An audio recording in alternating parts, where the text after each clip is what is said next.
अस्सलाम वालेकुम first year class. आज के लेक्चर में हम atomic structure that is chapter number 2 को डिस्कस करेंगे। ठीक है, तो सबसे पहले हम हिस्ट्री ऑफ एटम के बारे में पढ़ते हैं कि जो तारीख है एटम की, पार्टिकल की, जर्रे जो क्या है, तारीख के हिसाब से सबसे पहले हम पढ़ते हैं 440 बीसी में डेमोक्रिटस और लिपिपस दो साइंटिस्ट हैं, दो एटॉमिस्ट हैं।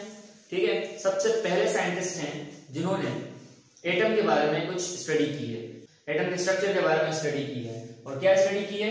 इनके मुताबिक जो एटम है वो इंडिविजुअल पार्टिकल है, इनविजिबल पार्टिकल है और नॉन ब्रेकेबल है। और उनकी जबान में दैट इज ग्रीक लैंग्वेज में एटम को एटमोस कहते हैं। ठीक है, जिसका मतलब है नॉन ब्रेकेबल, जो फर्दर ना टूट सके, इतना बारीक जर्रा कि उसे आप ना देख सकें ना उसे डिवाइड कर सकें। ठीक है, इस पहली थ्योरी के बाद दूसरा नजरिया पेश किया गया अरस्तु की तरफ से, एरिस्टोटल की जानिब से। और एरिस्टोटल का मानना यह था कि जो मैटर है वो चार चीजों से मिलकर बना है: मिट्टी, हवा, आग और पानी से। जितने भी दुनिया में मैटर्स हैं, जितने भी दुनिया में मैटर है, वो सारा इन चार चीजों से मिलकर बना है, जिसमें आपके पास मिट्टी है, हवा है और आग है और पानी है। ठीक है, फिर उसके इस कॉन्सेप्ट को बहुत अरसे तक माना गया क्योंकि एक बहुत अजीम फिलोसोफर है अरस्तु। ठीक है, इसने हर जो है साइंस के हर मैदान में अपने लोहे को मनवाया है और हर बात को इसने जो है वो डिटेल में लोगों को समझाया, तो इसमें इसका कॉन्सेप्ट जो है वो काफी माना गया। उसके बाद फिर हम आते हैं मॉडर्न एटॉमिक थ्योरीज की तरफ, जो कि 1800 से शुरू होती हैं और 1926 में जाके खत्म होती हैं। ठीक है, हम स्टार्ट करेंगे 1800 से। सबसे पहले जो एटॉमिक स्ट्रक्चर आया है, मॉडर्न एटॉमिक स्ट्रक्चर आया है, वो है जॉन डाल्टन का। जॉन डाल्टन के मुताबिक एटम बिल्कुल एक इंडिविजुअल पार्टिकल है, लेकिन उसका स्ट्रक्चर जो है वो सॉलिड बॉल की तरह है, जिसको उन्होंने नाम दिया था सॉलिड बॉल मॉडल। तो ये पहला मॉडल था मॉडर्न एटॉमिक स्ट्रक्चर का। सही है। उसके बाद तो सन 1900 में जो एक्सपेरिमेंट हुआ इलेक्ट्रॉन की डिस्कवरी का, ठीक है, किसने किया?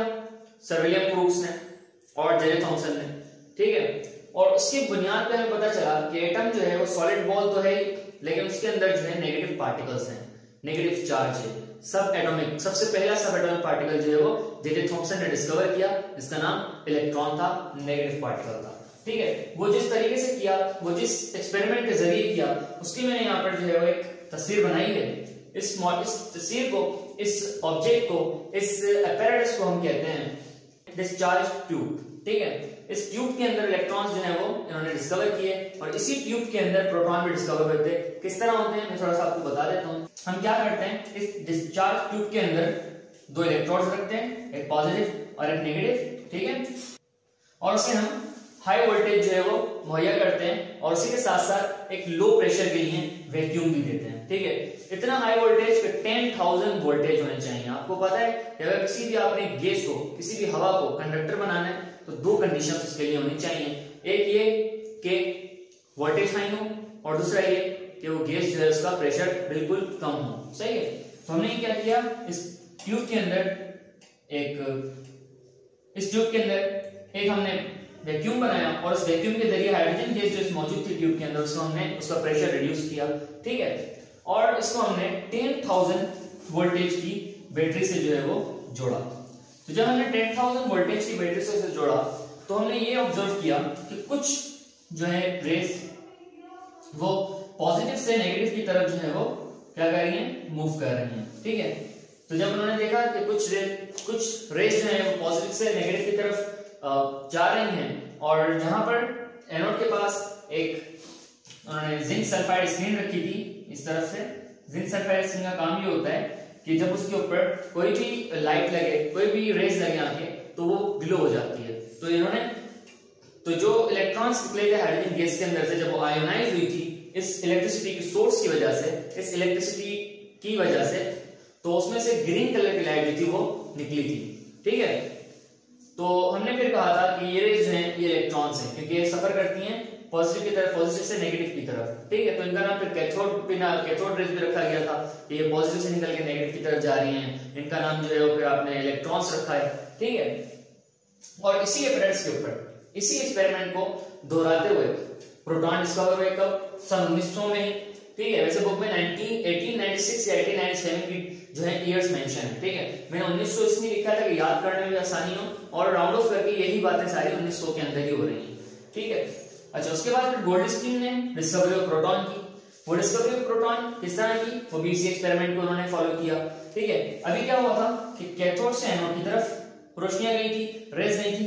अब क्या होगा कि एनोड से कैथोड की तरफ कुछ जो है रेज मूव करेंगे स्ट्रेट लाइन के अंदर। ठीक है, और फिर यहाँ पर जिंक सल्फाइड स्क्रीन रखी गई, और फिर जिंक सल्फाइड स्क्रीन ने आपकी ट्यूब के अंदर इस साइड पे ग्लो किया, इस साइड पे कैथोड था। तो इसीलिए प्रोटॉन का नाम जो है हम कहते हैं एनोड रेज। इसके दो नाम हैं, एक एनोड रेज और एक पॉजिटिव रेज। ठीक है, अच्छा फिर उसके बाद सन 1911 में तकरीबन 11 साल बाद एक और एटम का स्ट्रक्चर हमारे पास आया। वो किसने किया, वो सर अर्नेस्ट रदरफोर्ड ने पेश किया। डिस्कवरी ऑफ न्यूक्लियस की उन्होंने, ठीक है, सन 1911 में, और अपना मॉडल जो है वो पेश किया जिसे हम कहते हैं द न्यूक्लियस मॉडल। और जिनका एक बड़ा एक्सपेरिमेंट है जो काफी मशहूर है, गोल्ड फॉइल वाला, वो एक्सपेरिमेंट उन्होंने पेश किया था। और इसी के बाद डिस्कवरी ऑफ न्यूट्रॉन्स इन्होंने बताई। इसी के बाद उन्होंने डिस्कवरी ऑफ न्यूक्लियस की थी। इन्होंने कहा था कि न्यूक्लियस जो एक एटम के अंदर उसका सेंट्रल पार्ट जो है वो, उसका सेंट्रल पार्ट जो है वो सारा न्यूक्लियस से भरा हुआ है। सारा जो मास है एटम का वो कंसंट्रेट ही बीच में है, उसके न्यूक्लियस के अंदर है, और न्यूक्लियस के अंदर प्रोटॉन्स होते हैं, और उसके बाहर जो है वो अराउंड में, उसके सराउंडिंग में इलाका है, काफी इलाका है, वहां पर ऑर्बिट्स हैं, और उन ऑर्बिट्स में इलेक्ट्रॉन जो है वो मौजूद होंगे। लेकिन जो सेंटर है वो न्यूक्लियस है, और उस न्यूक्लियस के अंदर सिर्फ और सिर्फ प्रोटॉन्स ही मौजूद हैं। ठीक है, ये इनका एक बड़ा कॉन्सेप्ट था। और इसके रदरफोर्ड एटॉमिक मॉडल के ऊपर मेरी वीडियो मौजूद है 9th केमिस्ट्री की, तो मैं लिंक जो है मेंशन कर दूंगा डिस्क्रिप्शन में, आप उसको देख लीजिएगा। अच्छा, इसके बाद हम जो पढ़ेंगे फर्स्ट ईयर केमिस्ट्री के अंदर, जिसमें हमें काफी डिस्कशन करनी है, वो है बोहर का एटॉमिक मॉडल, जिसे हम कहते हैं नील बोहर एटॉमिक मॉडल या नील बोहर क्वांटम मॉडल। ठीक है जी, एटम का क्वांटम मॉडल जो है वो बोहर ने पेश किया था by using the concept of Planck's. Planck's का कांसेप्ट यूज करते हुए बोहर ने अपना मॉडल पेश किया था। अभी प्लांक का कॉन्सेप्ट क्या है मैं आपको पहले बता देता हूँ। बोहर के मॉडल पे जाने से पहले कि प्लांक का मानना ये था कि अगर किसी भी चीज को आप रेडिएशन, किसी भी चीज को अगर आप एनर्जी देते हैं तो एनर्जी वो एब्जॉर्ब करती है, और एक लिमिट होती है उसकी एब्जॉर्ब करने की। उसके बाद जो एनर्जी होती है वो रेडिएट करती है। ठीक है, वो जो रेडिएट होती है एनर्जी वो in the form of quanta होती है। एनर्जी तो होती है ना, तो पैकेट्स की सूरत में रेडिएट करती है, बाहर निकलती है उस मैटर के अंदर से। सही है, अब बोहर ने अपना क्वांटम मॉडल पेश किया, और इस क्वांटम मॉडल के ऊपर ही, इस बोहर एटॉमिक मॉडल के ऊपर ही हमने सारे फर्स्ट ईयर केमिस्ट्री का चैप्टर नंबर 2 जो है उसके डिस्कशन करनी है। इसके अलावा इन तमाम जो बातें हैं इनकी कोई डिस्कशन नहीं है ज्यादा, सिर्फ और सिर्फ ज्यादा डिस्कशन बोहर के एटॉमिक मॉडल की है, और फिर बोहर के डेरिवेशन की भी है, उसको हम पढ़ेंगे। ठीक है, उसके बाद 1926 में तकरीबन 13 साल बाद, क्योंकि बोहर का मॉडल जो था उसमें डिफेक्ट्स थे, तो उन डिफेक्ट्स को सही किया गया। किसने किया, उसको मॉडिफाई किया गया नील बोहर के मॉडल को, वो किया श्रोडिंगर ने 1926 में अपना क्वांटम मैकेनिकल मॉडल पेश करके। तो ये एक एटम की हिस्ट्री है। ठीक है, और अब हम जो है फर्दर पढ़ेंगे, डिस्कशन करेंगे नील बोहर के एटॉमिक मॉडल के बारे में कि नील बोहर का एटॉमिक मॉडल रदरफोर्ड के मॉडल को क्यों रिजेक्ट करता है, क्यों ये कहा जाता है कि नील बोहर का मॉडल जो है वो रदरफोर्ड के मॉडल की मॉडिफाइड शक्ल है। ठीक है, तो उसको पढ़ते हैं। तो बोहर एटॉमिक मॉडल को या क्वांटम मॉडल को डिस्कस करते हैं। जैसे कि हम जानते हैं कि जो बोहर क्वांटम मॉडल है वो एक मॉडिफाइड शक्ल है इसकी, रदरफोर्ड एटॉमिक मॉडल की। रदरफोर्ड सक्सेसफुली ये तो बता सका था कि टाइनी से एटम के अंदर भी न्यूक्लियस मौजूद है, लेकिन उसने कुछ जो है वो बातें नहीं क्लियर की थी, जैसे कि लाइन स्पेक्ट्रम या कंटिन्यूस स्पेक्ट्रम। ठीक है जी, the stability of an atom, या जो एटम के अंदर एनर्जी एब्जॉर्ब हो रही है या रेडिएट हो रही है, वो किस सूरत में हो रही है, किस तरह से हो रही है, तो ऐसी कोई बात रदरफोर्ड ने नहीं बताई थी। तो उन बातों को क्लियर करने के लिए नील बोहर ने अपना एटॉमिक मॉडल पेश किया था। नील बोहर एक डेनिश फिजिसिस्ट है और एक नोबेल प्राइज होल्डर है। ठीक है, और अपना एटॉमिक मॉडल जो है वो किस बेसिस पे इन्होंने पेश किया था, किस कॉन्सेप्ट को यूज करते हुए पेश किया था, प्लांक्स क्वांटम थ्योरी को इन्होंने फॉलो करते हुए अपना मॉडल पेश किया था।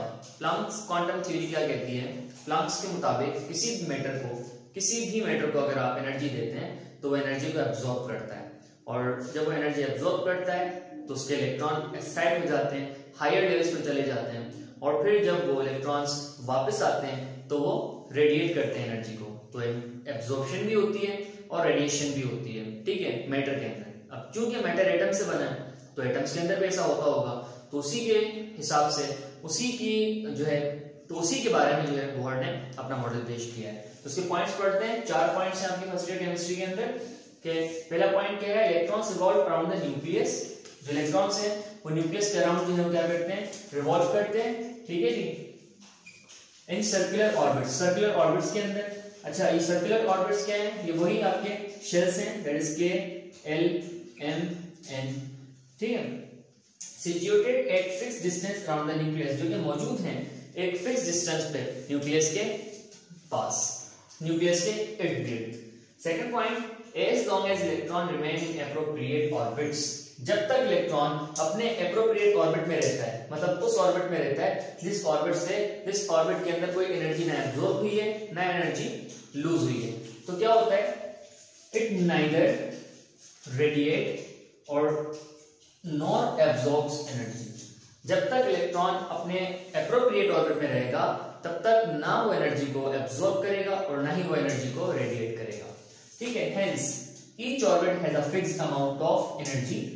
हर ऑर्बिट की जो है फिक्स अमाउंट है एनर्जी की। However, energy increases as distance increase from the nucleus। Energy increase होती जाती है जब डिस्टेंस बढ़ता जाता है। हम ये कहेंगे इस पॉइंट के हिसाब से कि N1 की एनर्जी जो है वो N2 की एनर्जी से कम है और N3 की एनर्जी जो है वो N2 की एनर्जी से ज्यादा है और N4 की एनर्जी जो है वो N3 की एनर्जी से ज्यादा है, क्योंकि डिस्टेंस बढ़ रहा है तो इस तरह से एनर्जी भी बढ़ेगी।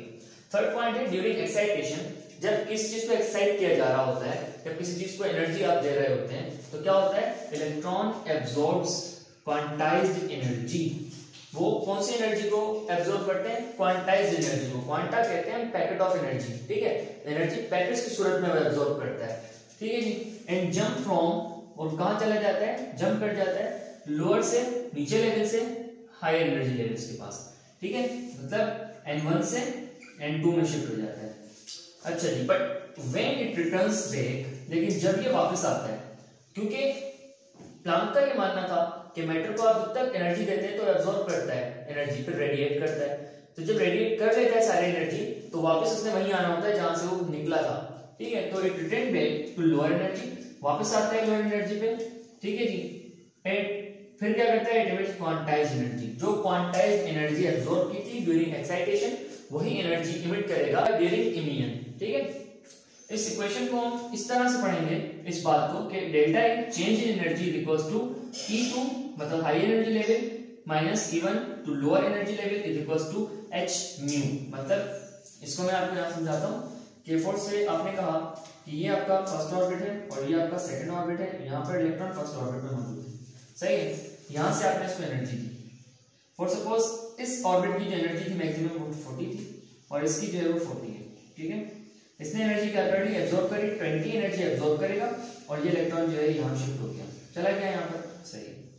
यहां पर इसने एनर्जी एब्जॉर्ब करी और चला गया ऊपर की तरफ, ठीक है। अब जब ये कहां चला गया, 20 से 40 में जा चुका है, तो हम E1 को क्या कहेंगे, सॉरी E2 क्या है हमारे पास 40 है और E1 क्या है हमारे पास 20 है। तो हमने जब इस लाइन के अंदर पढ़ा कि when it returns back to lower energy, जब ये वापस आएगा अपनी जगह पे ये इलेक्ट्रॉन, तो क्या करेगा, इट इमिट्स एनर्जी, वही क्वांटाइज्ड एनर्जी जो इसने एब्जॉर्ब की थी उसे एब्जॉर्ब कर, उसे इमिट कर देगा, ठीक है। वापस इलेक्ट्रॉन फॉर सपोज जो है नीचे आ रहा है तो एनर्जी क्या करेगा, इमिट करेगा। तो इस तरह से E2 minus E1 is equals to h mu that is 20, ठीक हो गया। अच्छा, तो लास्ट पॉइंट देखिए कह रहा है electron can move only in those orbits, electron सिर्फ उन्हीं ऑर्बिट्स के अंदर मूव कर सकता है in which the angular momentum, जिनके अंदर उसका एंगुलर मोमेंटम जो है वो क्या हो, of an electron is integer multiple of nh/2π। अब ये पॉइंट जो है आप समझे, क्या कह रहे हैं कि इलेक्ट्रॉन सिर्फ उन्हीं ऑर्बिट में मौजूद होगा, सिर्फ उन्हीं ऑर्बिट में घूमेगा जहां पर उसका एंगुलर मोमेंटम, आप जानते हैं कि कोई भी चीज अगर एंगल, कोई चीज जो है अगर मूवमेंट में है तो उसका मोमेंटम भी होता है, ठीक है। और उसका जो फार्मूला होता है हमारे मोमेंटम का वो क्या होता है, m into v, ठीक है। लेकिन यहाँ पर लफ्ज है एंगुलर मोमेंटम, ठीक है। अब एंगुलर मोमेंटम का मतलब, क्योंकि इलेक्ट्रॉन रिवॉल्व करता है अराउंड द न्यूक्लियस तो वो एंगल बनाता है, वो मूव करता है, तो इसलिए जो है हम क्या कहते हैं उसके लिए r भी लगा देते हैं, ठीक है। इस चीज को हम लिखते हैं mv मल्टीप्लाई बाय r, तो इसको जोड़ के लिखा है हमने mvr, ठीक है, मतलब मोमेंटम मल्टीप्लाई बाय एंगल या रेडियस, तो उसको हमने साथ में लिख दिया MVR। तो इलेक्ट्रॉन सिर्फ उन्हीं जगहों पर जो है रिवॉल्व करेगा जहां पर वो क्या होगा, इंटीजर में मल्टीपल होगा किसके, NH/2π के। ठीक है, इंटीजर में मल्टीपल मतलब कोई इंटीजर से मल्टीप्लाई कर सकता हो। ठीक है, मतलब इन सब नंबर्स को आप मतलब यहाँ n जो है ना, ये जो क्वांटम नंबर है ये n, यहाँ पर कोई इंटीजर मौजूद हो, सही है, होल नंबर मौजूद ना हो, यहाँ पर कोई भी इंटीजर मौजूद है 1 2 3 4 5 6 7 8, ठीक है, ऐसा नंबर मौजूद है यहाँ पर, तभी वहां पर इलेक्ट्रॉन जो है वो रिवॉल्व करेगा, वरना वहां इलेक्ट्रॉन रिवॉल्व नहीं कर सकता, वहां नहीं मौजूद हो सकता। ठीक है, तो ये था बोहर्ट्ज मॉडल। अब हम पढ़ेंगे कि ये इक्वेशन MVR = NH/2π के जरिए हम किस तरह से इलेक्ट्रॉन की पोजीशन को और मोमेंटम को फाइंड कर सकते हैं। ठीक है, कैलकुलेशन, तो आप calculation for radius of hydrogen atom जो है वो कैलकुलेट कर लेते हैं बोहर्ट्ज मॉडल के ही मुताबिक, बोहर्ट्ज मॉडल को ही यूज करते हुए। तो क्या करना होगा, हमें इस कैलकुलेशन को समझने के लिए सबसे पहले इस डायग्राम को समझना होगा। ठीक है, ये डायग्राम है जिसमें मैंने मेंशन किया है एक शेल है और उसके अंदर एक इलेक्ट्रॉन है। अच्छा एक बात और, ये बोहर का जो मॉडल है ये, इसके अंदर हम जो रेडियस की कैलकुलेशन करेंगे, एनर्जी की कैलकुलेशन करेंगे, सिर्फ उन एटम्स के लिए होगा जिनके पास सिंगल सिस्टम होगा, मतलब उनका एक ही इलेक्ट्रॉन होगा वैलेंस शेल में। ठीक है, यही एक समझिए कि डिफेक्ट भी है बोहर के मॉडल के अंदर कि उस मॉडल में सिर्फ हम सिंगल सिस्टम एटम्स को, जिनके अंदर एक इलेक्ट्रॉन होता है वैलेंस शेल में, उन्हीं एटम्स की जो है हम रेडियस को कैलकुलेट कर सकते हैं। बड़े एटम्स को या समझिए जिन एटम्स के शेल्स में, वैलेंस शेल्स में ज्यादा इलेक्ट्रॉन्स होते हैं, उनको हम कैलकुलेट कर ही नहीं सकते। ठीक है, तो इसलिए हमने क्या किया, एग्जांपल में भी एक इलेक्ट्रॉन लिया है वैलेंस शेल के अंदर। ठीक है, अब एक इलेक्ट्रॉन है वैलेंस शेल के अंदर और उस पे कौन सी फोर्स अप्लाई हो रही है, उस पे इलेक्ट्रोस्टैटिक फोर्स अप्लाई हो रही है। जैसे कि आप जानते हैं कि न्यूक्लियस है पॉजिटिव चार्ज और इलेक्ट्रॉन है नेगेटिव चार्ज, तो क्या होगा, इलेक्ट्रॉन और प्रोटॉन के दरमियान, न्यूक्लियस के दरमियान एक अट्रैक्शन होगी। उस अट्रैक्शन को हम जो है क्या कहते हैं फिजिक्स के अंदर, इलेक्ट्रोस्टैटिक अट्रैक्शन, और फिजिक्स के अंदर इस चीज को हम क्या कहते हैं, सेंट्रीपिटल फोर्स। ठीक है, जो इनसाइड द सर्कल किसी भी ऑब्जेक्ट को जो है वो खींच रही होती है, वो सेंट्रीपिटल फोर्स कहलाती है। सही है जी, और एक फोर्स होती है जो उसको मेंटेन करके रखती है उस कर्व डायरेक्शन में या उस सर्कुलर पाथ में। ठीक है जी, उसे हम कहते हैं सेंट्रीफ्यूगल फोर्स। तो इलेक्ट्रॉन शेल्स में जो घूम रहा है वो सेंट्रीफ्यूगल फोर्स की वजह से, अगर सेंट्रीफ्यूगल फोर्स ना होती तो centripetal force that is electrostatic force उसको अपने अंदर खींच चुकी होती। ठीक है जी, क्योंकि अट्रैक्शन होती है प्लस और माइनस के अंदर। तो यहाँ पर कुछ मैंने वेरिएबल्स लिखे हैं, that is M, V, R and Z। अब इनका मतलब क्या है, E for charge of electron, M for mass of electron, R for radius for orbit या radius of orbit, and V for velocity of electron, और Z is for the charge of proton। ठीक है जी, the charge of nucleus। अब ये diagram जिसने समझ लिया ना, उसके जो इक्वेशन है, ये डेरिवेशन है, बहुत आसान हो जाती है। ठीक है जी, कैसे आसान हो जाती है, तो हम यहाँ पर कहते हैं कि सेंट्रीपिटल फोर्स जो है वो बराबर होती है सेंट्रीफ्यूगल फोर्स के, तभी इलेक्ट्रॉन मूव कर सकता है, ऑर्बिट कर सकता है अराउंड द न्यूक्लियस। ठीक है, चलें, लेकिन in the case of atom, atom के केस के अंदर centripetal force act as electrostatic force. Centripetal force है वो क्या बन जाती है, इलेक्ट्रोस्टैटिक फोर्स बन जाती है एटम के केस में, क्योंकि मैंने आपको बताया कि इलेक्ट्रॉन नेगेटिव है, न्यूक्लियस पॉजिटिव है, तो अट्रैक्शन होगी, एक दूसरे को जो है वो खींचेंगे अपनी जानिब, लेकिन सेंट्रीफ्यूगल फोर्स की वजह से वो खिंचाव हो नहीं पाएगा। ठीक है, बहरहाल तो हमने क्या लिख दिया, सेंट्रीपिटल फोर्स को Fc को हमने Fe में कन्वर्ट कर दिया, because it is now electrostatic force. तो Fe इक्वल्स टू Fg क्या हो गई, इलेक्ट्रोस्टैटिक फोर्स बराबर हो गई सेंट्रीफ्यूगल फोर्स के। चलिए यहां देखिए कि the electrostatic force is given by coulomb law. तो कूलम्ब लॉ जो हमने मैट्रिक फिजिक्स में पढ़ा, जो हमने मैट्रिक के अंदर पढ़ा था फिजिक्स के अंदर, कि एक चार्ज दूसरे चार्ज को अपने पास क्या करता है, अट्रैक्ट करता है, Q1 Q2 को अपने पास अट्रैक्ट करता है। क्या फार्मूला बनता था, Fe इक्वल्स टू, वहां पर F होता था, F is equals to K that is constant, Q1 Q2 upon R square. ठीक है जी, यही होता था। तो हमने क्या कर दिया इसको, इन केस ऑफ एटम हमने पहले तो K की वैल्यू रख दी। K की वैल्यू क्या होती थी, K कांस्टेंट था, लेकिन उसकी जो वैल्यूज थी वो क्या थी, 1/4πε0। ठीक है, K कांस्टेंट है, उसका जो हमारे पास वैल्यूज निकलती हैं वो कैसे निकलती हैं, 1/4πε0। अब इसकी जो वैल्यू है वो अलग है। ठीक है, ये एक वैक्यूम परमिटिविटी होती है, जिसके बाद हम एंड में करेंगे जब हम कैलकुलेशन कर रहे होंगे सारे कांस्टेंट्स की, तब मैं आपको बताऊंगा इसके बारे में फर्दर। ठीक है, तो हमने क्या कर दिया Fe equals to 1/4 pi by epsilon naught multiply by, अब देखिए यहाँ पर जब मैंने क्या किया Q1 को मैंने कर दिया Ze और Q2 को कर दिया E, क्यों? क्योंकि देखिए charge of nucleus and charge of electron यही तो आपस में खींच रहे हैं ना, यही Q1 है Q2 है, ये Q1 ये Q2, ये Q1 जो है Q2 को अपने पास अट्रैक्ट कर रहा है। तो इस केस में एटम के केस में क्या है, इलेक्ट्रॉन को न्यूक्लियस अपने पास जो है वो खींच रहा है, तो हमने लिख दिया charge of proton multiply by charge of electron divided bye r square the radius between them, ठीक हो गया। अब हमने क्या किया, अब हमने लिख दिया Fe equals to Z plus Ze that is charge of nucleus multiply by charge of electron divided by 4 pi by epsilon naught r square. ये हमारे पास इक्वेशन बन गई। किसकी इक्वेशन आ गई, ये हमें इक्वेशन मिल गई सेंट्रीफ्यूगल फोर्स की, ठीक है। ये सेंट्रीफ्यूगल फोर्स की इक्वेशन हमने फाइंड कर ली with the help of electrostatic force, centripetal force, सही है। अब but at the same time उसी वक्त में जब सेंट्रीफ्यूगल फोर्स एक्ट कर रही है Fc that is centripetal force is acting on electron, centripetal force भी एक्ट कर रही है इलेक्ट्रॉन के ऊपर, ठीक है जी।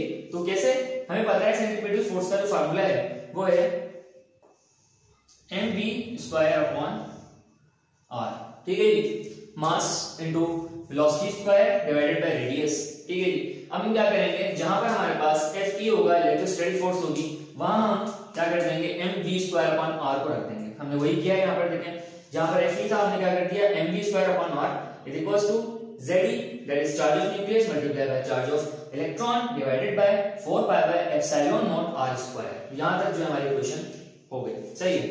लेकिन अब यहाँ पर क्या है, जो वैल्यूज आपस में कट रही होंगी क्रॉस मल्टीप्लिकेशन में, हम उन्हें खत्म भी कर देंगे, कट भी कर देंगे, ठीक है। क्या हो रहा है, यहाँ से r जो है वो कैंसिल हो रहा है और यहाँ से r का स्क्वायर कैंसिल हो रहा है, बाकी और कुछ कैंसिल नहीं हो रहा, ठीक है। चलिए आगे देखते हैं, आगे क्या है, आगे हमारे पास बचा mv square is equals to Ze square divided by 4 pi by epsilon naught r। हमने इसे नाम दे दिया इक्वेशन नंबर 1, ये इक्वेशन नंबर 1 कर दी, ठीक है। नीचे देखें, हमें फाइंड क्या करना है, हमें रेडियस फाइंड करना है, क्योंकि हमें इक्वेशन क्या है, कैलकुलेशन फॉर रेडियस। तो हमने क्या कर दिया, r is equals to Ze square divided by 4 pi by epsilon naught mv square. ये हमारे पास क्या हो गया, रेडियस फाइंड हो गया। लेकिन रुकिए एक सेकंड, हम कभी भी एक इक्वेशन के अंदर दो चीजों को फाइंड नहीं कर सकते। कैसे दो चीजें, हम एक चीज तो है सर रेडियस फाइंड कर रहे हैं, रेडियस तो फाइंड हो गया, क्वेश्चन में खत्म करें।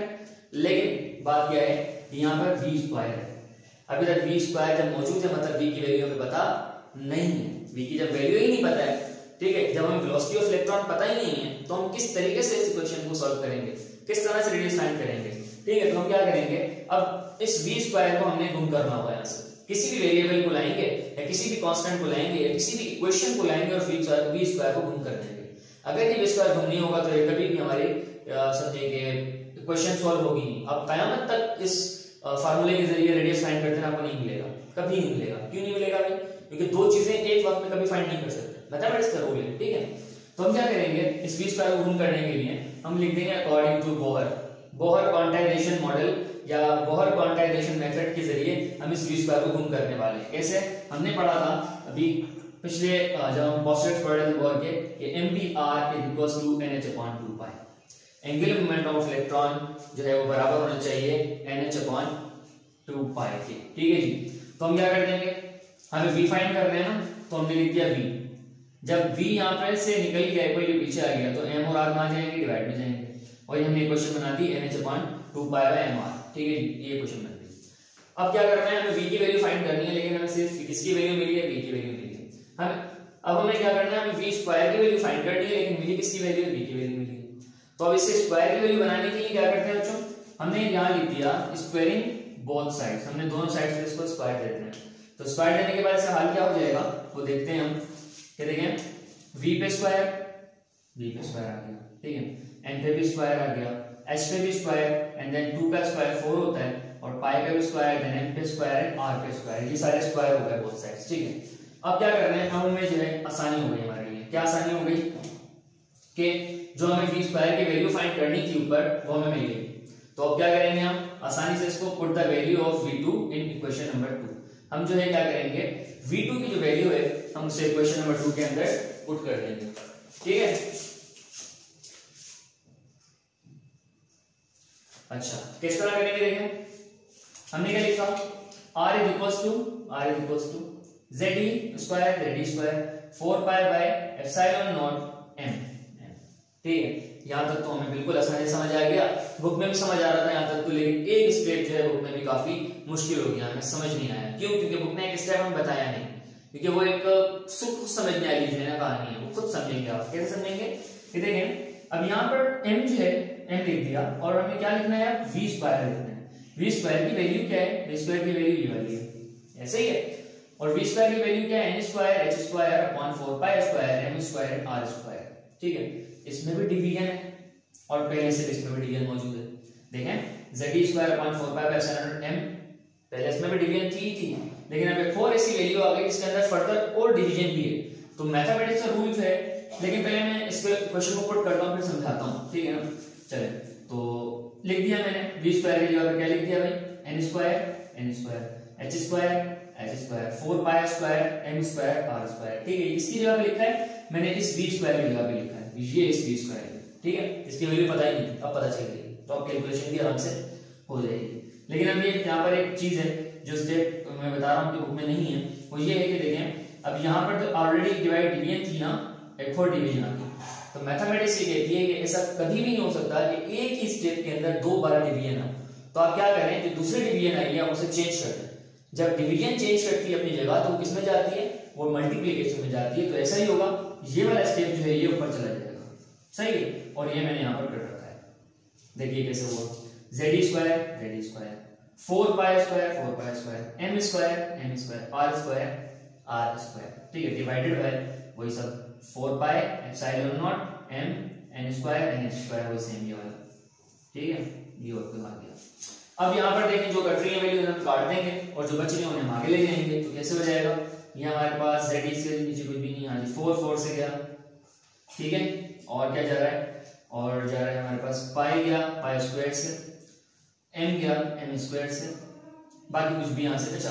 ये r भी जा रहा है r स्क्वायर से, सही है ना। अब बचा क्या? इधर पे आ जाए, जगह जो है वो कम थी तो मैंने उसको यहीं पर मेंशन कर दिया है। आगे जो दूसरी चीजें हैं वो मैं बॉडी रेस करके समझा दूंगा, सही है। तो अभी क्या बचा हमारे पास? ZE स्क्वायर बचा, ZE स्क्वायर, ठीक है, पाई बचा और m बचा और r बचा। ठीक है, और नीचे देखिए क्या बचा? एप्सिलॉन नॉट बचा, n स्क्वायर बचा और h स्क्वायर बचा। ठीक है, ऐसे ही है। चलिए, लेकिन हमें फाइंड क्या करना है? हमें जो r फाइंड करना था हमने वो काट दिया, जो हमें r फाइंड करना था वो तो हमने काट दिया। तो क्या करेंगे? रुकिए, r यहाँ पे मौजूद है, इस r को इक्वल के पीछे लेके जाएंगे। ठीक है, तो देखिए मैंने यहाँ से r को इक्वल के पीछे ले गया हूँ। r जो था वो सबसे क्या था? मल्टीप्लिकेशन में था। जब इनसे मल्टीप्लिकेशन में था तो जब r निकलेगा तो कहाँ जाएंगे? डिवीजन में जाएंगे। तो ये जो है वो डिवीजन में आ गए और जो नीचे वाली वैल्यू थी ऊपर आ गई। ये आपकी कहलाती है boards equation for calculation the radius of hydrogen atom, या किसी भी एटम को, किसी भी सिंगल सिस्टम वाले एटम के आप जो है रेडियस का फाइंड कर सकते हैं इस इक्वेशन को इस्तेमाल करते हुए। लेकिन अभी ये यहाँ खत्म नहीं हुआ, अब हम इन सब की वैल्यूज के बारे में जिक्र करेंगे, इन सब की वैल्यूज क्या है, और फिर हम उनको आगे बताएंगे कि टोटल वैल्यू क्या बनती है, टोटल अमाउंट क्या बनती है इन सब की। ठीक है, वो मैं करता हूँ। तो इस इक्वेशन को देख लेते हैं। तो इस इक्वेशन के तमाम कांस्टेंट्स को अब देख लेते हैं, क्या कांस्टेंट थे, उनकी क्या वैल्यूज थी। ठीक है, तो इक्वेशन क्या थी? r equals to epsilon naught n square h square upon z pi m e square. हमने लास्ट में लिखा था ZE square, then m pi है, फिर पाई, तो कोई फर्क इससे नहीं पड़ता। ये सारे कांस्टेंट्स हैं, इन सब की वैल्यूज हैं, हम डिस्कस करते हैं यहाँ पर। सबसे पहले एप्सिलॉन नॉट। एप्सिलॉन नॉट क्या है? वैक्यूम परमिटिविटी कांस्टेंट है। अच्छा, इसका मतलब क्या होता है? इसका मतलब ये होता है कि जो वैक्यूम के अंदर जो चार्जेस हैं जो एक दूसरे को खींच रहे हैं, उनमें परमिट करने की, एक दूसरे को खींचने की जो वैक्यूम में पावर है वो कितनी, तो कितनी होती है वो?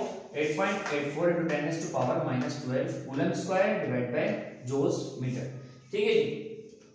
और h जो है इस इक्वेशन के अंदर, ये हमने बात की किसकी?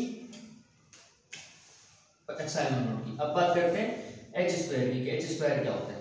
h स्क्वायर प्लैंक कांस्टेंट है, वही प्लैंक क्वांटम थ्योरी। ठीक है, इसकी वैल्यू क्या है? 6.625 × 10⁻34 जूल्स पर सेकंड। ये हमारा h भी हो गया। इस इक्वेशन के अंदर जो एक और कांस्टेंट है वो है m, that is charge, that is mass of electron. ठीक है, मास ऑफ इलेक्ट्रॉन कितना है? 9.11 × 10⁻34 kg, -31 kg। ठीक है, इसके अलावा जो E हमारे पास है वो भी एक कांस्टेंट है, वो कौन सा कांस्टेंट है, चार्ज ऑफ इलेक्ट्रॉन है, इसकी वैल्यू है 1.602 into 10⁻⁻19 कूलम। ये सारे हमारे कांस्टेंट्स हैं, ठीक है। इसके अलावा और एक और कांस्टेंट भी है जो मैंने मेंशन नहीं किया यहाँ पर, वो है पाई। पाई की कांस्टेंट, इसकी वैल्यू कितनी होगी 3.14, ठीक है, एंड समथिंग। तो ये सारे कांस्टेंट है, ठीक है। इन कांस्टेंट्स को अगर हम रिजेंबल करते हैं, सब कांस्टेंट्स को अगर हम हटा दें यहाँ से, ठीक है, क्योंकि इनकी कैलकुलेशन होती है सारे कांस्टेंट्स की, किस तरह से होती है वो मैं आपको यहाँ बताता हूँ। अभी क्या करना होगा, कैलकुलेटर में 8.84 into 10⁻⁻12 मल्टीप्लाई बाय n की वैल्यू 1 रखें, ठीक है, और h की वैल्यू कितनी आएगी 6.625 into 10⁻�34 डिवाइडेड बाय z की वैल्यू भी 1 रखते हैं क्योंकि एक ही एटॉमिक नंबर है, हाइड्रोजन की बात कर रहे हैं कि शेल और एक एटॉमिक नंबर, ठीक है जी, मल्टीप्लाई बाय पाई की वैल्यू 3.14 मल्टीप्लाई बाय m की वैल्यू 9.11 into 10⁻⁻31, ठीक है। इसके अलावा e की वैल्यू क्या है, e की वैल्यू का स्क्वायर भी है 1.602 into 10⁻⁻19 कूलम स्क्वायर, ठीक है। ये सारे क्या है हमारे पास कांस्टेंट है, सारे कांस्टेंट्स को आप क्या कर लेंगे, कैलकुलेट कर लेंगे कैलकुलेटर के अंदर, तो आपको क्या मिल जाएगा, आपको एक वैल्यू मिलेगी, जो वैल्यू होगी 0.529 into 10⁻⁻11 वैल्यू होगी, ठीक है। लेकिन हम उसे क्या करेंगे 0.529, अच्छा जो वैल्यू आई वो बता देता हूँ मैं आपको, वैल्यू आनी चाहिए 5290 into 10⁻⁻11, ठीक है, या 529, ठीक है, सिर्फ 529 10⁻⁻11 ये वैल्यू आई, ठीक है। लेकिन हमें क्या करना होगा, हम क्या करेंगे, इस 11 को जो है वो 10 करना चाहते हैं, तो कैसे करेंगे, हमें सिर्फ ये करना होगा कि जो पॉइंट यहाँ पर है हम उस पॉइंट को यहाँ ट्रांसफर कर देंगे, तो क्या हो जाएगा r = 0.529 into 10⁻10, ठीक है। अब क्या करते हैं, हमें इसके अंदर जब जीरो ऐड करना होता है तो इस वैल्यू को हमने इसके अंदर +1 कर देते हैं, ठीक है। जब भी हमें जीरो को बढ़ लगाना होता है तो हम +1 कर देते हैं, और जब इसमें हम +1 कर देंगे तो 11 जब माइनस होगा +1, 11 में से जब माइनस होगा +1 तो क्या बचेगा 10⁻−10। अब मैं क्यों कर रहा हूँ ऐसा, हमने क्यों किया 10⁻−10, क्योंकि हम एक चीज जानते हैं, हमारे पास एक यूनिट होता है रेडियस का, यूनिट ऑफ रेडियस होता है हमारे पास, दैट इज आर्मस्ट्रॉन्ग, ठीक है। आर्मस्ट्रॉन्ग होता है यूनिट हमारे पास, जिसके अंदर हम कहते हैं कि जिसका एक आर्मस्ट्रॉन्ग बराबर होता है 1A = 10⁻10, इसलिए मैंने सिर्फ उसको जो है तब्दील किया, चेंज किया, ठीक है। तो अब यहाँ नीचे मेंशन किया है मैंने, आगे चलते हैं। अगर मैं सब कांस्टेंट्स को हटा दूं और एक कांस्टेंट ले आऊं, that is Bohr's constant A0, ठीक है।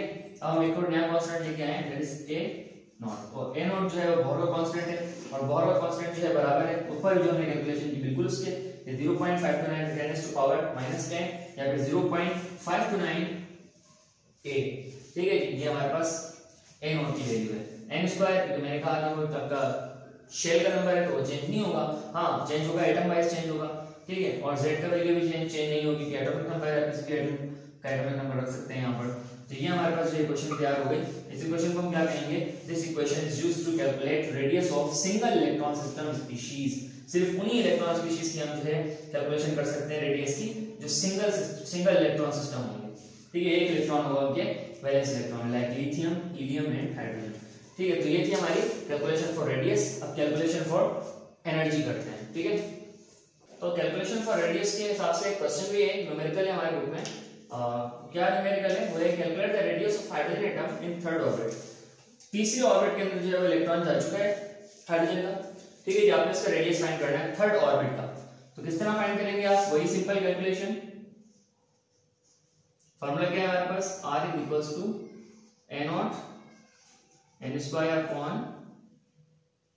z, ठीक है।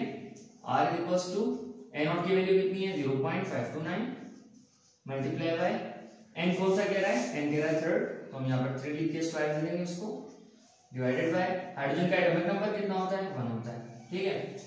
अब इसका करें इसको, R = 0.529 multiply by 9 divided by 1। ठीक है, जो आंसर आएगा आप इसको यहाँ पर मेंशन कर देंगे, उसका यूनिट हो जाएगा आर्मस्ट्रॉन्ग। ठीक है हो गया, उसका जवाब है वो आया 4.761 आर्मस्ट्रॉन्ग। तो मतलब जो थर्ड ऑर्बिट का रेडियस होगा हाइड्रोजन का, मतलब इस तरह से अगर हम न्यूक्लियस देते हैं इसका, first orbit, second orbit, third orbit, मतलब न्यूक्लियस से लेके थर्ड ऑर्बिट तक का डिस्टेंस होगा वो कितना होगा 4.761 का।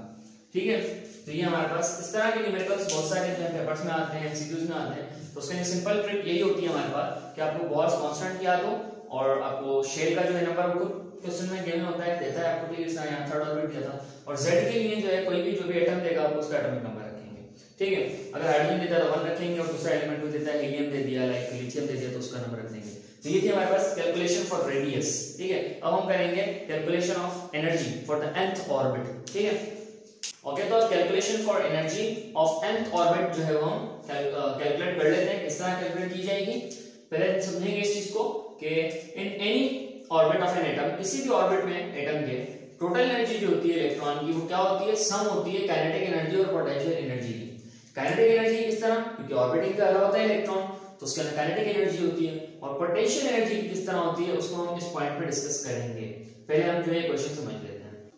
इस पॉइंट पे जो यहाँ लिखा हुआ है any orbit of an atom total energy of electron is the sum of kinetic and potential energy, हमने इसको इस तरह से क्वेश्चन में रख दिया।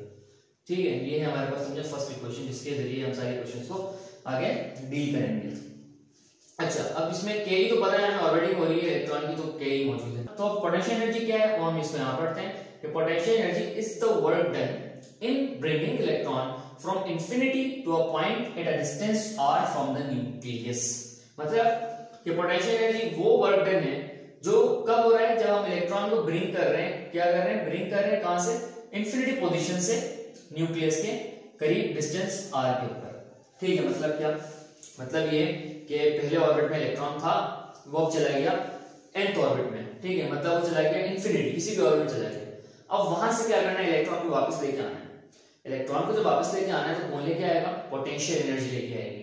ठीक है, वो पोटेंशियल एनर्जी जो है वर्क डन करती जाएगी, काम करती जाएगी। वो कौन सा काम, कि इलेक्ट्रॉन को नीचे ला रही है, वो इलेक्ट्रॉन ऊपर जा चुका था उसे वापस लेके आया, तो इसलिए हमने पोटेंशियल एनर्जी को वर्क डन कह दिया। और जब उसे हमने वर्क डन कह दिया तो हमने अपनी इक्वेशन जो हमने यहाँ पर लिखी थी उसे चेंज कर दिया इस तरह से कि पोटेंशियल एनर्जी बराबर है work done is equals to F.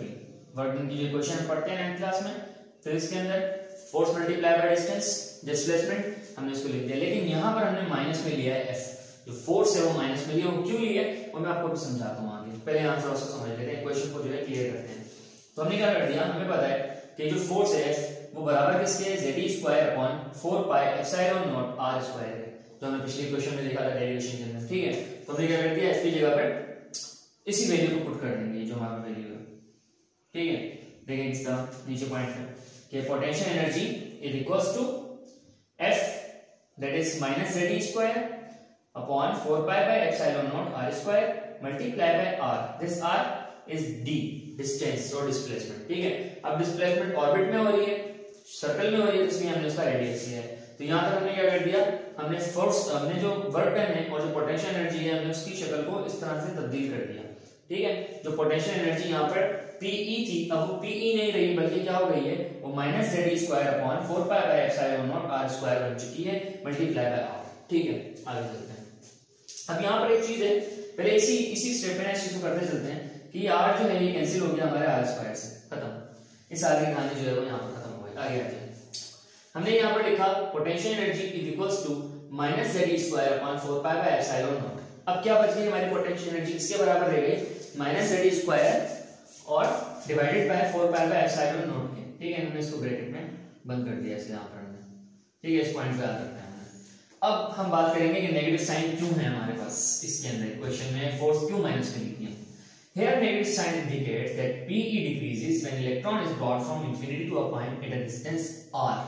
मतलब नेगेटिव साइन ये हमें इंडिकेट कर रही है, ये बताना चाह रही है कि पोटेंशियल एनर्जी डिक्रीज होती है जब भी हायर एनर्जी स्टेट से इलेक्ट्रॉन को नीचे लेके आती है एनर्जी, पोटेंशियल एनर्जी, तो वो घटती जाती है। हमने पढ़ा था n1 की एनर्जी कम होती है n2 से, फिर इस तरह से सोन आगे जा रहे होते हैं। तो हायर एनर्जी में मौजूद है अगर इलेक्ट्रॉन तो उसकी पोटेंशियल एनर्जी बहुत ज्यादा है, लेकिन जब वो नीचे आ रहा है तो उसकी पोटेंशियल एनर्जी डिक्रीज होगी, और जब पोटेंशियल एनर्जी डिक्रीज होगी तो हम उसके लिए क्या इस्तेमाल करेंगे, साइन, नेगेटिव की साइन इस्तेमाल करेंगे, डिक्रीजिंग हो रही है, ठीक है, इंक्रीज होगा तो प्लस लगाते, लेकिन यहाँ पर डिक्रीज का मामला है तो हमने माइनस लगा दिया इसके लिए, ठीक है। ये हमारा नेगेटिव जो पॉइंट है इसका, जो नेगेटिव हमने यहाँ पर रखा है एफ, उसका जवाब है, ठीक है। अब हम आगे चलते हैं इस पॉइंट पे। Now total energy is written as, अब जो टोटल एनर्जी है इलेक्ट्रॉन की किस तरह रखी जाएगी, E total is equals to 1/2 mv square plus minus z square upon 4 pi by epsilon naught। अब बच्चे बोलेंगे सर ये कहां से आया, next point half of the mv square, तो 9th क्लास में अंदर अभी पढ़ चुके हैं, काइनेटिक एनर्जी जो होती है बराबर होती है half of the mass and velocity का स्क्वायर, ठीक है। तो हमने इसकी जो यहां पर इक्वेशन थी वन इक्वेशन के ई, उसकी जगह पर हमने के की वैल्यू रख दी है, पीई की वैल्यू हम पहले निकाल चुके हैं तो हमने साथ में वैल्यू रख दी, ठीक है। अब ये इक्वेशन और ये इक्वेशन जो है बिल्कुल सेम हो गई, ये इक्वेशन और ये इक्वेशन, ठीक है, ये दोनों आपस में सेम हो गई। अब आगे नीचे से स्टेप में है, तो सिर्फ स्टेप में सिर्फ इसमें क्या करना है, स्टेप के अंदर यहाँ पर हमने प्लस माइनस को जो है माइनस कर देना है, जैसे मैंने नीचे किया है। E total is equals to half of the mv square minus z square upon 4 pi by epsilon naught r। खत्म हो गई मामला यहाँ पर। अब हमें क्या, अब हमारे पास यहाँ पर एक चीज है mv स्क्वायर, ये क्या है हमारे पास, मास इनटू वेलोसिटी का स्क्वायर। हम जानते हैं कि पिछले क्वेश्चन में हमारे पास mv स्क्वायर की जगह पर पूरी की पूरी एक वैल्यू थी, ठीक है, mv स्क्वायर की पूरी एक वैल्यू थी पिछले क्वेश्चन में, वो क्या थी हमने यहाँ मेंशन करी है कि mv स्क्वायर बराबर था z square upon 4 pi by epsilon naught r के। तो हम क्या करेंगे, जहां पर mv स्क्वायर देखेंगे वहां पर उसकी वैल्यू रखेंगे, ठीक है। अच्छा यहाँ पर फिर देखेंगे क्या होता है, यहाँ पर हमने क्या कर दिया, e इक्वल्स टू हाफ। अब ये हाफ क्या है, ये हाफ जो था पहले अंदर था, अब इसे हमने बाहर रखा है, क्यों, क्योंकि mv स्क्वायर की पूरी वैल्यू जो है वो ब्रैकेट के अंदर आएगी, ठीक है। तो half bracket z square upon 4 pi by epsilon naught r minus z square 4 pi by epsilon naught r, दोनों हो गए बराबर, मतलब ke भी बराबर हो गया और pe भी बराबर हो गया, मतलब काइनेटिक एनर्जी और पोटेंशियल एनर्जी दोनों से एक दूसरे के बराबर हो चुके हैं, ठीक है। अब ये दोनों सेम है तो हम क्या करेंगे, इनको एक दफा रख लेंगे कॉमन करके, तो इनको एक दफा कॉमन करके रखेंगे तो क्या हो जाएगा हमारे पास, जब हमने 2 को 4 से मल्टीप्लाई किया तो जवाब क्या आएगा, 8 आएगा जवाब। तो हमने क्या कर दिया, minus z square, that is minus, इस माइनस को रखना है आपने, कहीं नहीं जाएगा ये, माइनस z स्क्वायर अपॉन 8 पाई एप्सिलॉन नॉट r, ठीक है। ये हमारे पास यहाँ से क्वेश्चन बन गई एनर्जी। लेकिन एक बात और, यहाँ पर हमें r जो है वो गिवन नहीं है, सही है। जब r गिवन नहीं होगा तो हम रेडियस, अगर r गिवन नहीं होगा तो एनर्जी इस तरह से फाइंड करेंगे, आप कौन से ऑर्बिट की एनर्जी फाइंड कर रहे हैं, तो क्या करते हैं, r की वैल्यू हमने पिछले क्वेश्चन में फाइंड की थी, उस वैल्यू को यहाँ पर पुट कर देते हैं, यहाँ पर r की जगह पर। हम जानते हैं r बराबर था हमारा इसके epsilon naught n square h square upon z square pi m, ठीक है। ये था ये क्वेश्चन हमारे पास, इसे हम क्या कर देंगे, इस r की जगह पर रखेंगे, इस तरह रखेंगे, देखें हमने सेम रखा, E is equals to minus z square upon 8 pi epsilon not, ठीक है, एप्सिलॉन नॉट तक हमने रख दिया, r को हमने नीचे रखा। अब r की वैल्यू लेके आते हैं और रखते हैं, ये थी r की वैल्यू, ये वाली, हम r की वैल्यू यहाँ पर पुट करते हैं, कैसे पुट करेंगे, पाई epsilon naught n square h square upon z square pi m, ठीक है।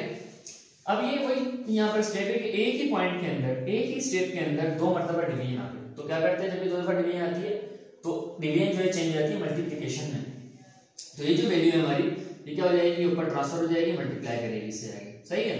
तो वही नीचे स्टेप में कर रही है कि minus z square upon 8 pi by epsilon naught multiply bye z square pi m, z square pi m divided by epsilon naught n square n square, सही है।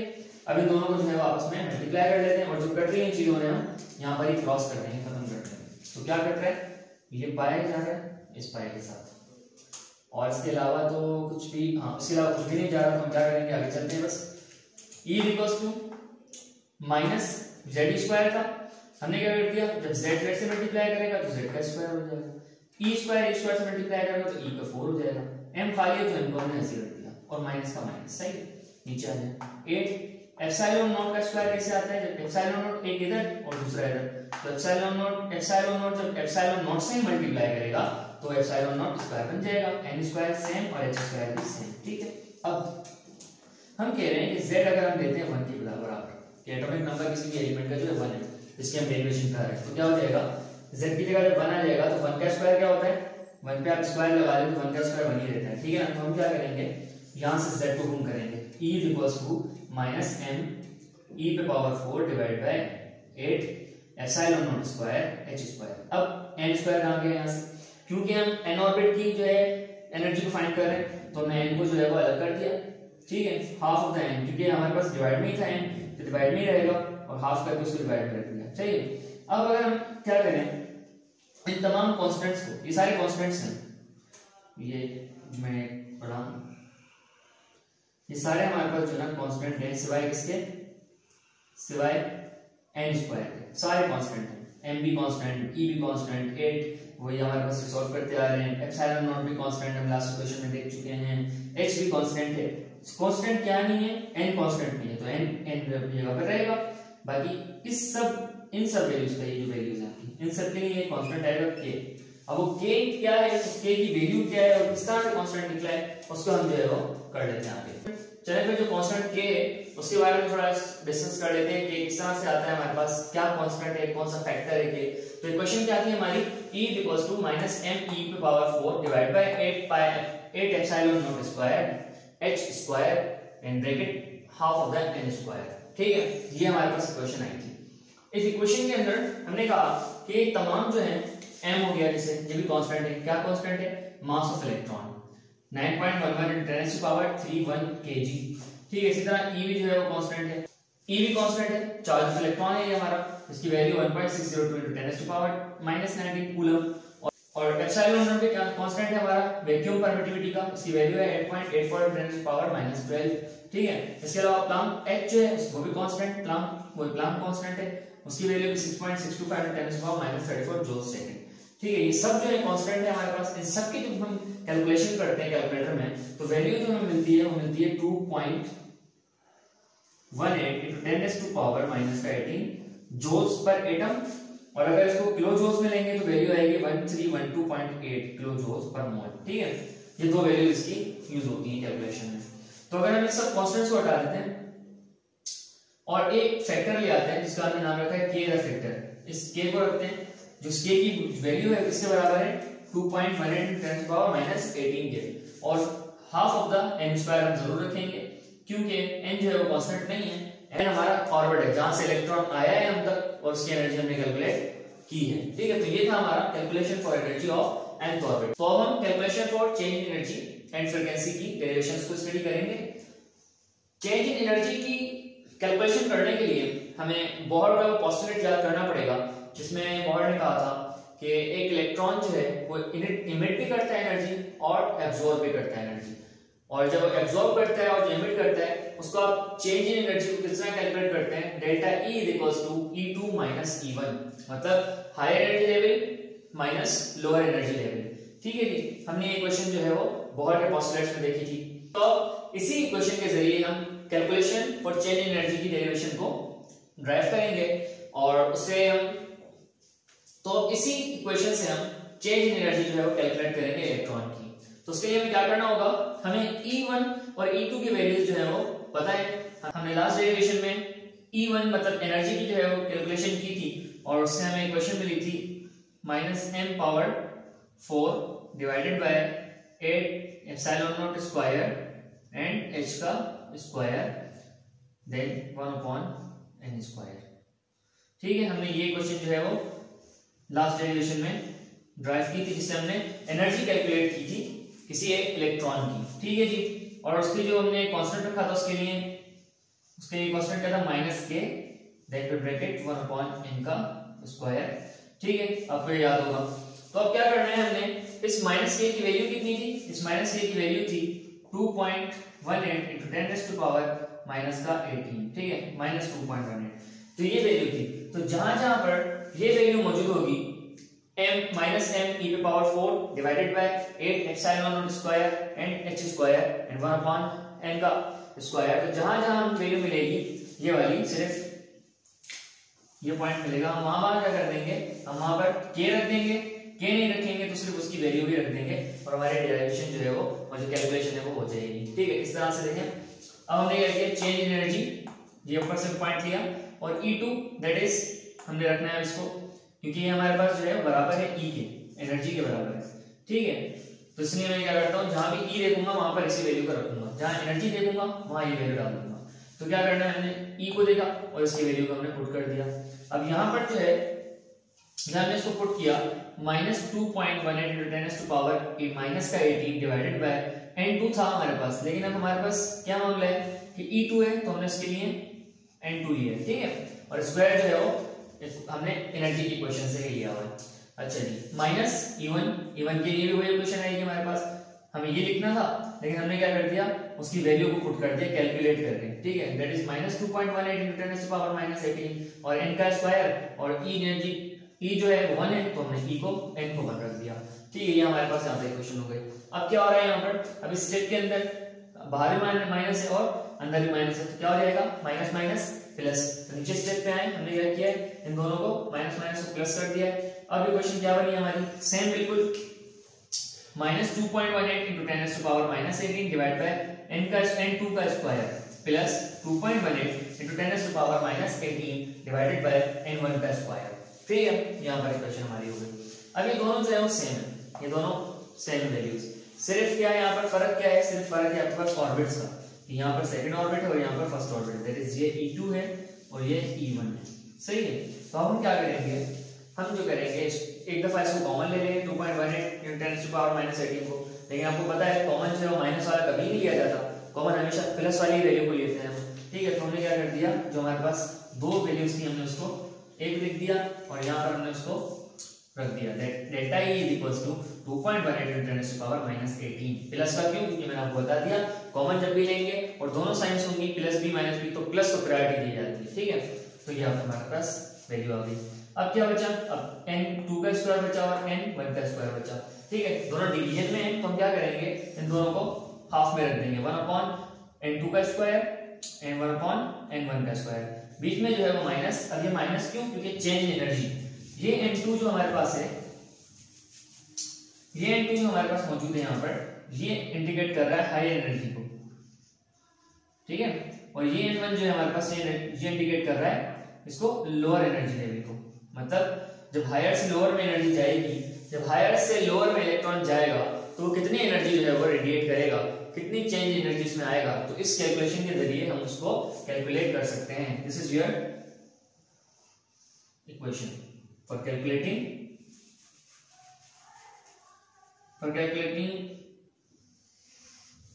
चेंज इन एनर्जी, सही है जी। ये आपको क्वेश्चन आ गई। अब कोई न्यूमेरिकल आता है हमारे पास, उनसे कहते हैं कि आपके पास n2 जो है उससे इलेक्ट्रॉन आ रहा है, फॉर सपोज n2 की वैल्यू जो है आपको बता देते हैं, मैं एक एग्जांपल के तौर पर आपको समझा देता हूं। यहाँ पर कहता है कि n2 की वैल्यू 3 है, ठीक है, और n2 से इलेक्ट्रॉन कहां पर आ रहा है, n1 की तरफ आ रहा है और n1 जो है वो फर्स्ट ऑर्बिट है।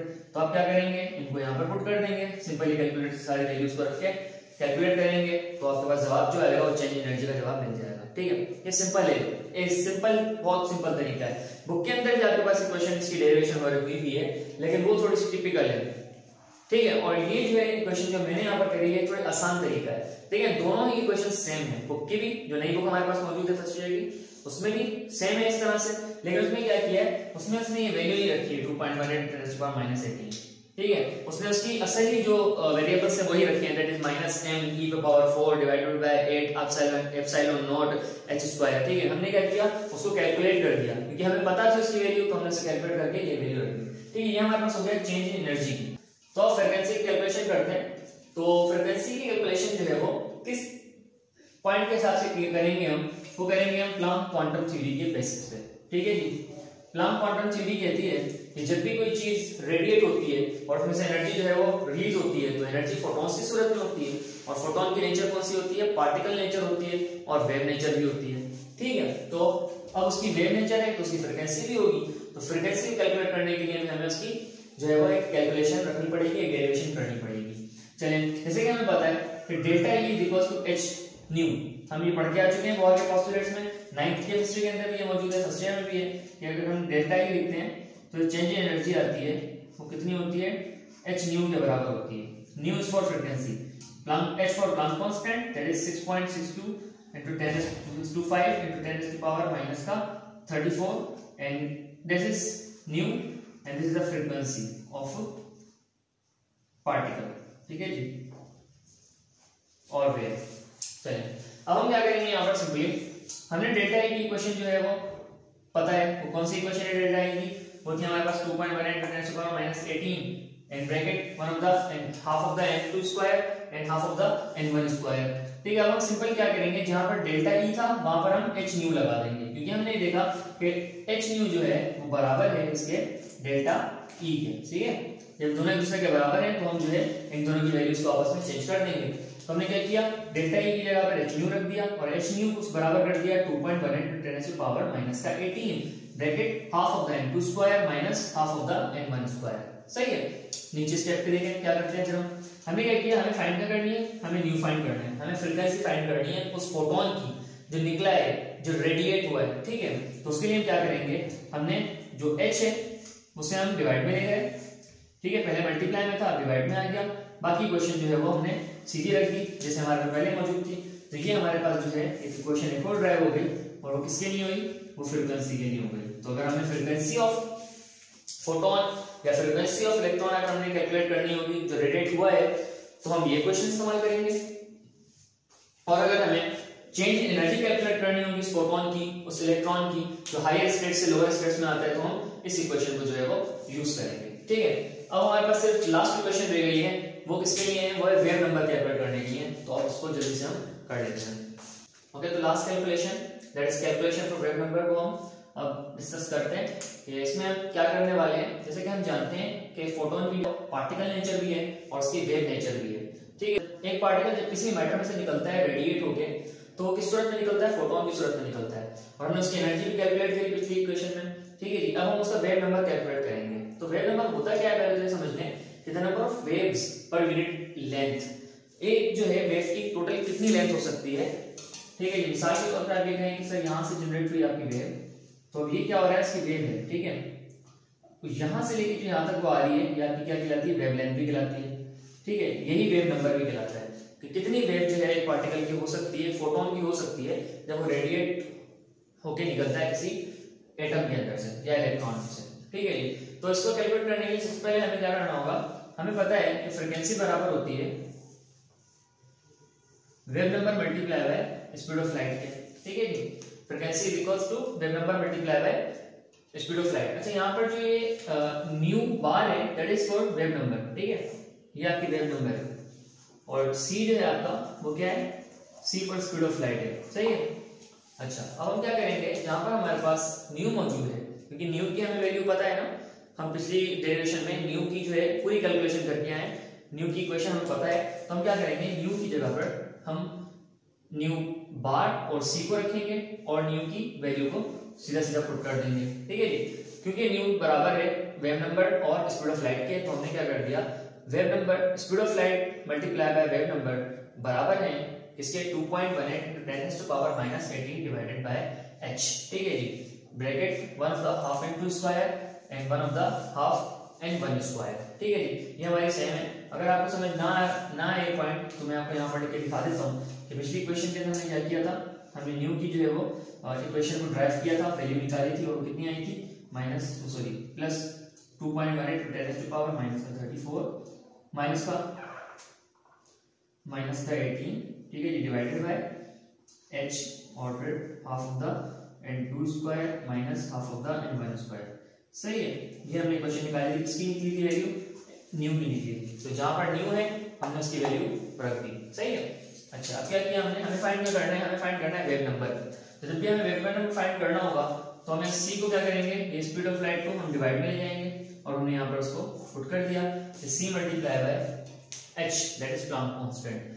तो इक्वेशन क्या बन गई, nu bar that is wave number is equals to 2.18 × 10 to power minus 18 divided by speed of light multiply by Planck constant bracket half of the n2 square and half of the n1 square. ठीक है।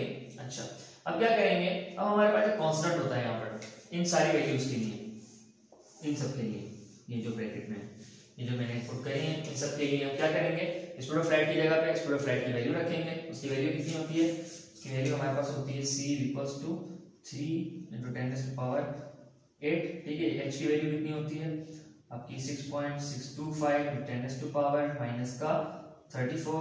ठीक है जी, इन दोनों values को आप रखें और इन दोनों को आपस में मल्टीप्लाई करें, और फिर क्या करें, इस 2.18 × 10 to पावर माइनस 18 से डिवाइड कर दें। ठीक है, तो क्या होगा, तो हमें एक कांस्टेंट मिलेगा, जिस कांस्टेंट का हम नाम रखते हैं आर एच हम कहते हैं आर एच, उसका नाम है राइटबर्ग कांस्टेंट। ठीक है, राइटबर्ग जो है एक साइंटिस्ट है जिन्होंने इसको कैलकुलेट किया था इस वैल्यू को और अपना कांस्टेंट, अपना नाम जो है यहाँ पर पुट कर दिया था। अच्छा जी, राइटबर्ग कांस्टेंट कितने के बराबर होता है, किस वैल्यू के बराबर होता है? अगर आप क्या करें, अगर आप इसी तरीके से कैलकुलेशन करें, मैं एक बार आपको करके दिखा देता हूँ किस तरह करना है ताकि इजी हो जाए समझने में। ही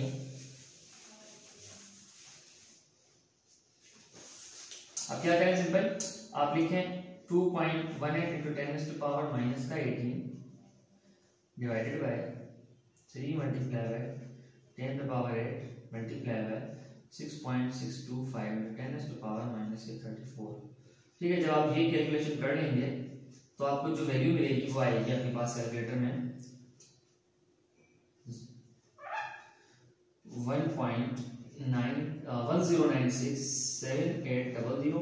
ठीक है, ये वैल्यू जा सकती है, लेकिन अगर आप साइंटिफिक कैलकुलेटर में करेंगे तो ये वैल्यू जा सकती है 1.096 into 10 to power 7। ठीक है, ये दोनों वैल्यूज जो है कैलकुलेटर में आ सकती हैं और ये दोनों वैल्यूज जो है वो आरएच के बराबर है। तो आपकी इक्वेशन कैसी हो जाएगी? अब न्यू बार की इक्वेशन जो है वो इस तरह से हो जाएगी, nu bar is equals to 1.096 into 10 to power 7 then bracket half of the n2 square minus half of the n1 square। ठीक है, ये आपके पास जो है फाइनल इक्वेशन बन गई इसकी वेव नंबर की। ठीक है, लेकिन एक चीज यहाँ मैं आपको समझा देता हूँ कि ये मैंने किस तरह से इसको एक्सपोनेंशियल फॉर्म में लेके आया हूँ। ये आपको पता है अगर हमारे पास कुछ इस तरह का नंबर होता है तो हम जो पॉइंट है उसे डेसिमल पॉइंट को चेंज कर दें। जैसे हमने कहा कि यहाँ पर डेसिमल पॉइंट है तो उसको हम चेंज कर देते हैं। कैसे करेंगे? 1 step, 2 step, 3 step, 4 step, 5 step, 6 step, 7 step. तो 7 स्टेप जो है हमने इसके पॉइंट की कर दी और यहाँ पर लेके आ गए, तो मतलब पावर 10 पे कितनी आएगी? 7 की पावर आएगी और इसका यूनिट होता है वो मीटर होता है। ठीक है, मीटर इनवर्स होता है। क्यों?